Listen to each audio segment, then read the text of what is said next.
before. So when I communicate with the director, they specifically can see on the ground plan the entrance and exits, and how that can be able to use, because this is exactly what you all see on the sound stage, is that you break these apart and they're in different stages, so you can be able to have these entrance and exits. So being able to do it in a small maquette was one of the processes I learned that allowed the director to find true understanding, and would also be able to approve a budget with the producers quickly.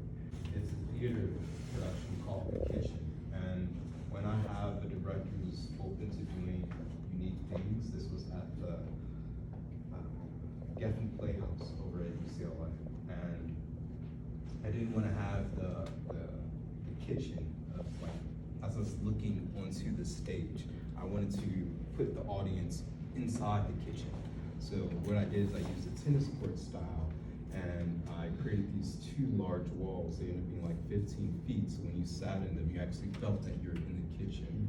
And by being able to show that in a small maquette, and then taking it to a digital space, a director is able to be able to, like, I give them these small miniature characters that they can move around, so they can see the amount of characters on stage, and then you've won. You've succeeded in being able to communicate this unique idea and breaking the perceived technology and AI generally. A lot of shifts in the industry. There are doomsayers who think that this will end certain levels of production, and there are other folks who think that this will really help people with creativity. Where do you fall on that spectrum? Yeah, it's unique. I worked with Disney Imagineering for 5 years, and I still do consulting with them. So that's have been like one of my biggest dollars, right? And I don't know if you know this guy named Joe Rohde. He's a fascinating guy. He's done pretty much everything big in the past 25 years for Disney, for hotels to theme parks to going to South Africa and doing stuff there. And I had this great opportunity to learn from him. And something I learned in the process with this magical man is that you still need the hand.